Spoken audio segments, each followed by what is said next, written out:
আমি হাড়গোড় খাই না, আমি শুধু ধরি আর রক্ত চুষে খাই। এই বরেন্দা, এই শিগগির বাইরে এসো তো একটু, খুব বিপদ হয়ে গেছে গো। ছেড়ে দাও আমাকে, আমাকে ছেড়ে দাও, আমি বাড়ি যাব। ছেড়ে দাও আমাকে।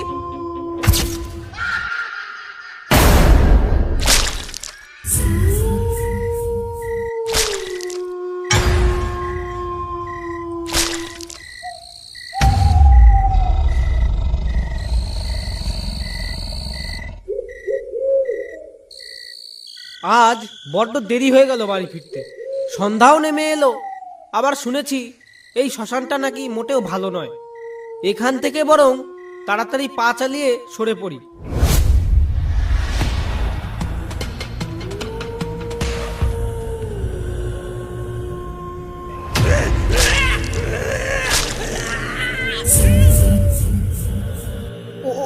ওটা কি ছিল? হবে হয়তো কোনো প্রাণী। এত ভয় পেলে চলবে না, আমাকে তাড়াতাড়ি বাড়ি যেতে হবে।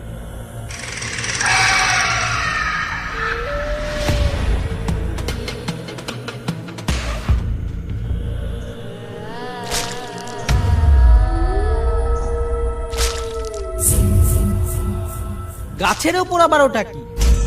দেখতে অনেকটা মানুষের মতো লাগছে, আবার খানিকটা বাদুড়ের মতোও লাগছে।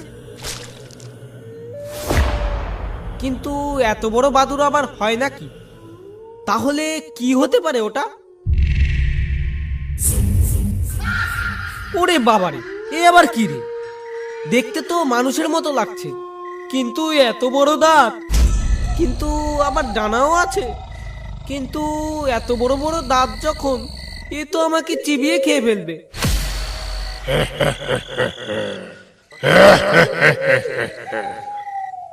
আমি হাড়গোড় খাই না, আমি শুধু ধরি আর রক্ত চুষে খাই, যেমনটা এবার তোর সাথে করব। ওরে বাবারে, এ যে জ্যান্ত রক্ত চুষে খাবে। পালিয়ে যাবি কোথায়? আজ কতদিন পর মানুষের গরম রক্ত খেতে পারবো।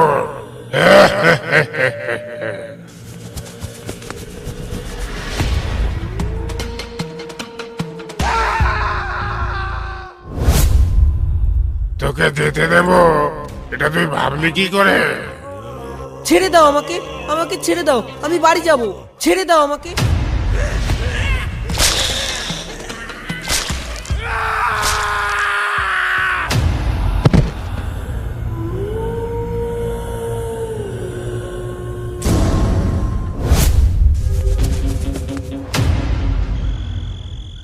বরেন্দা, এই বরেন্দা, এই শিগগির বাইরে এসো তো একটু, খুব বিপদ হয়ে গেছে গো। কি হলো রে রঘু? এত রাতে চিল্লাচ্ছিস কেন? কার কি বিপদ হলো? আর বলো না, আমার ছোট ভাই রনু সকালবেলা নদীতে গিয়েছিল মাছ ধরতে। এত রাত হয়ে গেল কিন্তু এখনো বাড়ি ফিরলো না।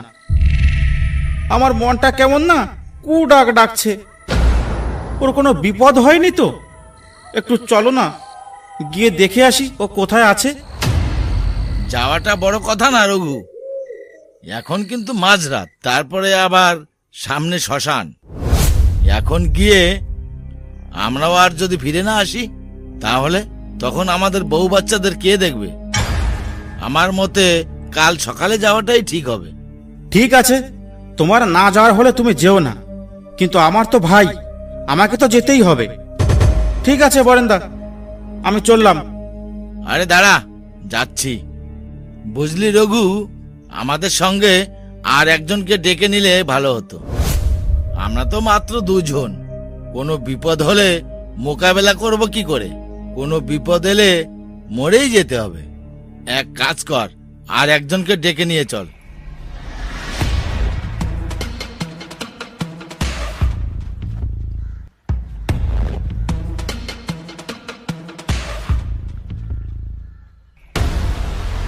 এই মোহনদা, বাড়িতে আছো নাকি? মোহনদা বাড়িতে থাকলে একটু বেরাও। এই আমি না খুব বিপদে পড়ে গেছি। এই তো মোহনদা চলে এসছে। দেখো কাণ্ড, আমি এদিকে তোমাকে ঘরে খুঁজছি, আর তুমি তো বাড়িতেই ছিলে না। তা কোথায় গেছিলে মোহনদা?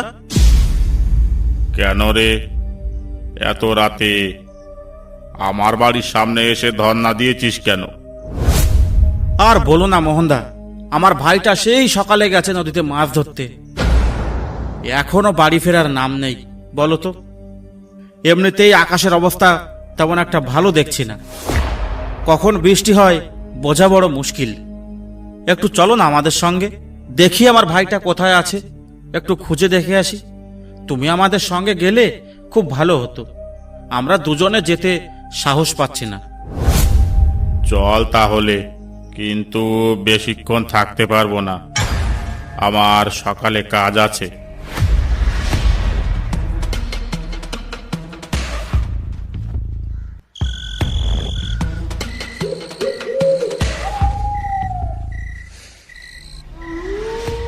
আচ্ছা বরেন্দা, তুমি কি যেন বলছিলে ওই শ্মশানের ব্যাপারে?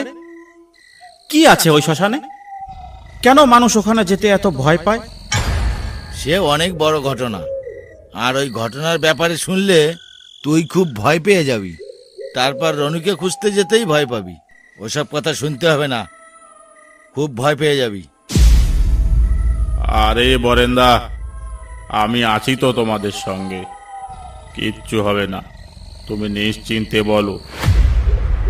এত করে বলছিস যখন, তাহলে শোন। আজ থেকে ঠিক 10 বছর আগের কথা। আমাদের গ্রামের ঝন্টু জঙ্গলে যায় কাঠ কাটতে। জঙ্গলে গিয়ে যে গাছটা কাটছিল তার নিচে ধ্যান করছিল এক সাধু বাবা। গাছটা কাটার সময় গাছের একটা ডাল ভেঙে সাধু বাবার গায়ে পড়ে, সঙ্গে সঙ্গে সাধু বাবার ধ্যান ভেঙে যায়। সাধু বাবা রেগে গিয়ে ঝন্টুকে অভিশাপ দেয়। তারপর থেকে ও এক রক্ত খাওয়া ভূতে পরিণত হয়। তারপর থেকে জঙ্গলের মধ্য দিয়ে যে যায় সে আর বেঁচে ফেরে না। ঝন্টু তার রক্ত খেয়ে মেরে ফেলে দেয়। আমি যতদূর জানি ও নাকি এখন আমাদের এই শ্মশানেই থাকে। ওই জন্যই শ্মশানটা বন্ধ করে দেওয়া হয়েছে, তাই আর কেউ আসে না এখানে লাশ নিয়ে। বরেন্দা, তোমার কথা শুনে তো আমার চিন্তা আরো বেড়ে গেল। কি জানে আমার ভাইটা বেঁচে আছে কিনা। চলো বরেন্দা, একটু তাড়াতাড়ি চলো।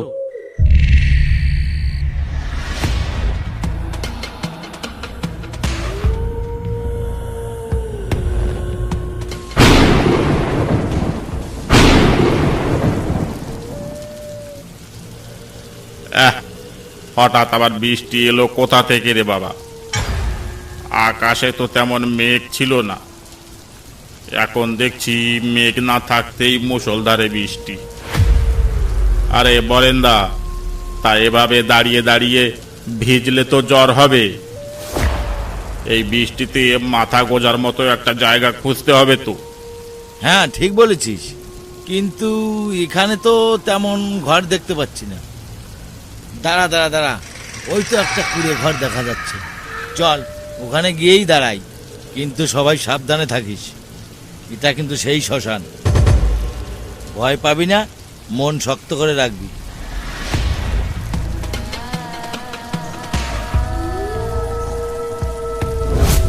কিন্তু বরেন্দা, তুমি যে সেই রক্তচোষার কথা বলছিলে, এই শ্মশানেই নাকি ও থাকে?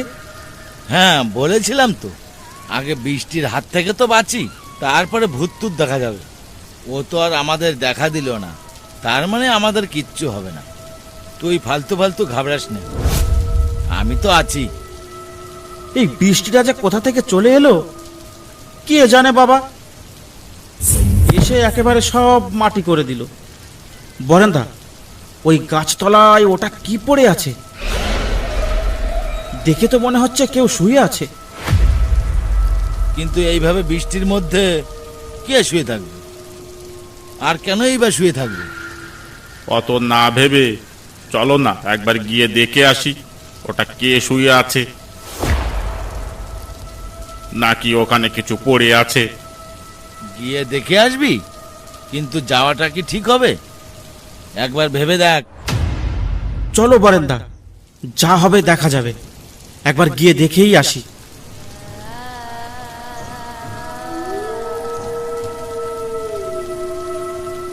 হায় ভগবান, এ কি হলো? বরেন্দা, আমরা আসতে মনে হয় অনেক দেরি করে ফেলেছি। আমার ভাইটি মনে হয় আর বেঁচে নেই। রঘু, তাড়াতাড়ি লাশটা তুলে নে, এক্ষুনি এখান থেকে পালা। পরিস্থিতি ভালো ঠেকছে না। ওর শরীরটা কেমন সাদা হয়ে গিয়েছে দেখেছিস? দেখে মনে হচ্ছে ওর গায়ে যত রক্ত ছিল কেউ চুষে খেয়ে নিয়েছে। আমার অনুমান যদি ঠিক হয় তবে এটা ঝন্টুরি কাজ। বরেন্দা, রঘু কিন্তু ঠিকই বলছে। এখানে কিন্তু বেশিক্ষণ থাকা উচিত হবে না।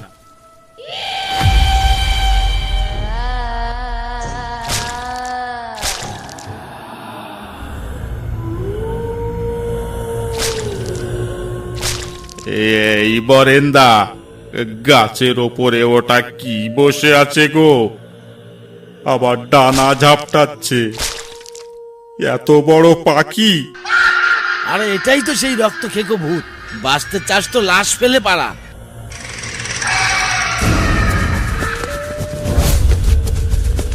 মোহন, থামিস না, থামিস না, ছোট ছোট ছোট, না হলে আর রক্ষা নেই। পালিয়ে যাবি কোথায়? এক একজনকে ধরে রক্ত চুষে খাবো।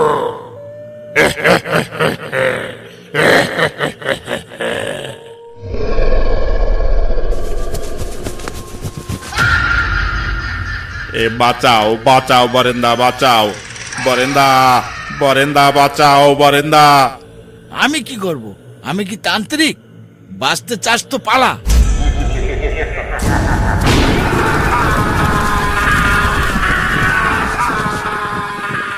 অসংখ্য ধন্যবাদ ভিডিওটা দেখার জন্য।